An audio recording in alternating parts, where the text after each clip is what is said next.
જૂનાગઢ જિલ્લાના કેશોદ શહેર અને તાલુકાના બોધિષ્ઠો દ્વારા મામલતદાર કચેરી ખાતે ડેપ્યુટી કલેક્ટરને આવેદનપત્ર પાઠવવામાં આવ્યું હતું. બિહારના મહાબોધ વિહારના ગયા ગામે આવેલ વિશાળ વિહાર એક આવેલ છે કે જેમાં અન્ય લોકો દ્વારા ગેરકાયદેસર કબજો જમાવી લેતા બોધિષ્ઠોએ ઉગ્ર બની ભગવાન બુદ્ધ કી કરુણા હોના નાદ સાથે તાલુકા મામલતદાર કચેરી ખાતે ડેપ્યુટી કલેક્ટરને આવેદનપત્ર પાઠવવામાં આવ્યું કે જેમાં મહાબૌદ્ધ વિહાર ગયા ગામનો કબજો બૌદ્ધ લોકોને મળવો જોઈએ તેવી માંગ કરવામાં આવી હતી. વધુમાં જણાવવામાં આવ્યું હતું કે હિન્દુ ધર્મ સ્થાનોનું સંચાલન હિન્દુઓ જ કરતા હોય છે, મુસ્લિમ ધર્મ સ્થાનોનું સંચાલન મુસ્લિમ લોકો જ કરે છે, તો મહાબૌદ્ધ વિરાસતો પર અન્ય લોકોની જગ્યાએ બૌદ્ધ લોકો જ સંચાલન કરે તે માટે રજૂઆત કરવામાં આવી હતી. મહાબૌદ્ધ વિહાર પાછું આપોની માંગ સમગ્ર દેશના ધર્મબંધુઓમાં ઉગ્ર બની રહી છે. ત્યારે જિલ્લાના કેશોદ તાલુકામાં વંતે પ્રજ્ઞા રત્નાજીની આગેવાની સાથે તાલુકાના બૌદ્ધ ધર્મના લોકો દ્વારા આવેદનપત્ર પાઠવ્યું અને આ કબજો બૌદ્ધ લોકોને જ મળવો જોઈએ તેવી ઉગ્ર માંગ કરવામાં આવી હતી. મારું નામ છે વંતે પ્રજ્ઞા રત્નાજી.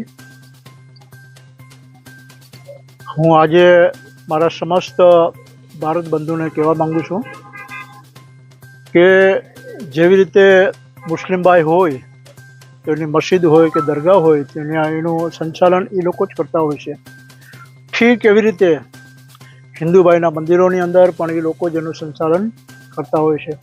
ક્રિશ્ચિયન હોય, શીખ ભાઈ હોય, કોઈ પણ હોય.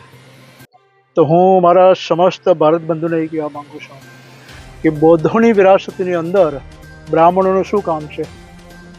એ કેમ કબજો લઈને બેસી ગયા છે અલીગલી?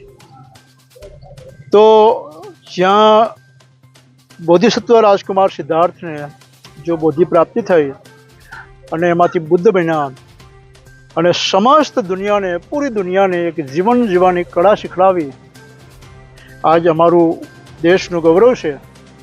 અમારા પ્રાઇમ મિનિસ્ટર પણ વિદેશ જાય તો કહે છે કે મેં ભારત કી ભૂમિ से आता हूँ, विश्व ने हमें बुद्ध दिया, युद्ध नहीं. તો એવી રીતે મહાન સમ્રાટ અશોક કે જેની આગળ ધ લાગે છે, ધ ગ્રેટ અશોકા, કે જેને જ્યાં બોધિસત્વ રાજકુમાર સિદ્ધાર્થને જો બોધિ પ્રાપ્તિ થઈ હતી ને 80 ફૂટ ઊંચું જો વિહાર બનાવ્યો છે, આજે એટલો સમય થઈ ગયો પણ એટલું બધું મજબૂત છે.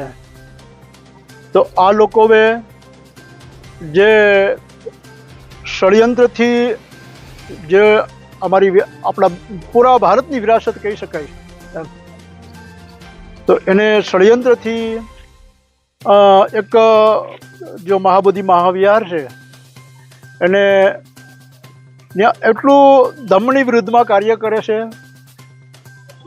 એટલા માટે સમસ્ત કેશોદના જે ધર્મબંધુઓ છે તેની એ માંગણી છે અને માત્ર કેશોદના નહીં, પૂરા ભારતના, પૂરી દુનિયાને, વિદેશના લોકો પણ ત્યાં આવ્યા છે અને એ લોકોની પણ એ માંગણી છે કે ભાઈ અમારું મહાવિહાર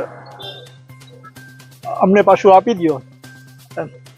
માટે અમે એને લઈને કેશોદ માટે જો ડેપ્યુટી કલેક્ટર સાહેબ છે અને અમે એક આવેદનપત્ર આપ્યું છે. Bureau report CN24 news. હવે જુઓ દેશ દુનિયાની તમામ ખબરો તમારી આંગળીના ટેરવે. ઉઠાવો મોબાઈલ અને Google Play Store પરથી ડાઉનલોડ કરો અમારી CN24 ન્યૂઝ મોબાઈલ એપ.